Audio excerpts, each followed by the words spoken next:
ಯೇಸು ಕ್ರಿಸ್ತನ ಪರಿಶುದ್ಧವಾದ ನಾಮಕ್ಕೆ ಸ್ತೋತ್ರವಾಗಲಿ. ಈ ದಿನ ನಮ್ಮ ಜೀವನವನ್ನು ಪುನರಾರಂಭಿಸಲು ಮತ್ತೊಂದು ಅವಕಾಶ ಎಂಬ ಸಂಗತಿಯನ್ನು ಕುರಿತು ಧ್ಯಾನಿಸೋಣ. ಯೋನ 2ನೇ ಅಧ್ಯಾಯ 7-9 ವಾಕ್ಯ.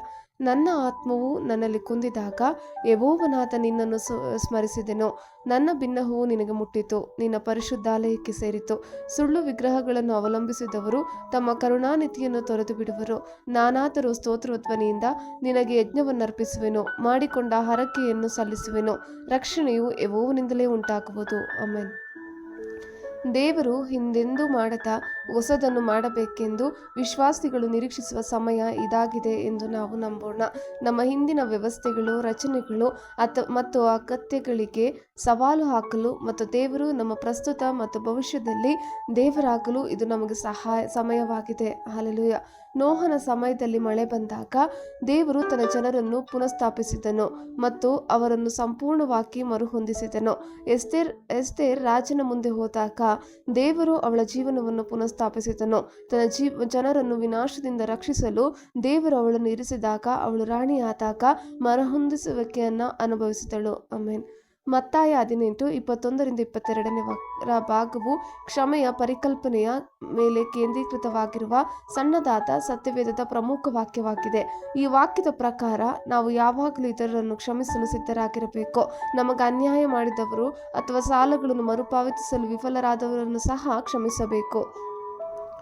ನಾವು ಈಗ ದೇವರು ಮಾಡುತ್ತಿರುವ ಕಾರ್ಯಗಳಿಗಾಗಿ ಆತನಿಗೆ ಸ್ತೋತ್ರ ಹೇಳುವಾಗ ಆತ್ಮಿಕ ಮರುಹೊಂದಿಸುವಿಕೆ ಬರುವಂಥದ್ದಾಗಿದೆ. ನಮ್ಮ ಇಂದಿನ ವೈಫಲ್ಯಗಳಿಗಾಗಿ, ಯಾಕೆಂದರೆ ನಾವು ಅವುಗಳಿಂದ ಕಲಿತಿದ್ದೇವೆ. ಹಿಂದಿನ ಸವಾಲುಗಳಿಗಾಗಿ, ಏಕೆಂದರೆ ಆತ ನಮ್ಮನ್ನು ಅವುಗಳಿಂದ ಹೊರತಂದಿದ್ದಾನೆ. ಹಿಂದಿನ ಸೋಲುಗಳಿಗಾಗಿ, ಏಕೆಂದರೆ ಆತನು ಅವುಗಳನ್ನು ಜಯಿಸಲು ನಮಗೆ ಕಾರಣರಾಗಿದ್ದಾನೆ. ಮತ್ತು ಹಿಂದಿನ ವರ್ತನೆಗಳಿಗಾಗಿ, ಯಾಕೆಂದರೆ ಅವುಗಳ ಸ್ಥಳದಲ್ಲಿ ಆತನು ನಮಗೆ ಹೊಸ ಮನೋಭಾವವನ್ನು ನೀಡಿದ್ದಾನೆ. ಆಮೆನ್. ನಮ್ಮನ್ನು ಪುನರುಜ್ಜೀವನಗೊಳಿಸುವುದು ಎಂದರೆ ದೇವರು ನಮಗೆ ಇನ್ನೊಂದು ಅವಕಾಶವನ್ನು ನೀಡುತ್ತಿದ್ದಾನೆ ಎಂದರ್ಥ. ನಾವು ಅಲುಗಾಡಿಸುವಿಕೆಯನ್ನು ನೋಡಿದ್ದೇವೆ, ಆದರೆ ಉತ್ತಮ ಅರ್ಥವನ್ನು ನಾವು ನಂಬಬೇಕು. ಆ ವಾಗ್ದಾನದ 2ನೇ ಭಾಗವು ಸಂಭವಿಸುತ್ತದೆ.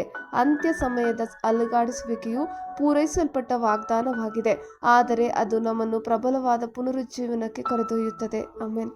ನಿನವೆಯ ಜನರು ಪಶ್ಚಾತ್ತಾಪಪಟ್ಟರು. ಯೋನ 3ನೇ ಅಧ್ಯಾಯ 4-5 ವಾಕ್ಯ. ಯೋನನು ಪಟ್ಟಣದಲ್ಲಿ ಸೇರಿ ಮೊದಲು 1 ದಿವಸದ ಪ್ರಯಾಣದಷ್ಟು ದೂರ ನಡೆದು 40 ದಿನಗಳಾದ ಮೇಲೆ ನಿನವೆಯು ಕೆಡವಲ್ಪಡುವುದು ಎಂದು ಸಾರತೊಡಗಿದನು. ಇದನ್ನು ಕೇಳಿ ನಿನವೆಯವರು ದೇವರಲ್ಲಿ ನಂಬಿಕೆ ಇಟ್ಟು ಉಪವಾಸವನ್ನು ಗೊತ್ತು ಮಾಡಿ ಸಾರಿದರು. ದೊಡ್ಡವರು ಮೊದಲುಗೊಂಡು ಚಿಕ್ಕವರ ತನಕ ಎಲ್ಲರೂ ಗೋಣಿತಟ್ಟನ್ನು ಸುತ್ತಿಕೊಂಡರು. ಆಮೆನ್. ಕರ್ತನ ಕೃಪೆಯೇ ನಿಮ್ಮೆಲ್ಲರೊಂದಿಗಿರಲಿ.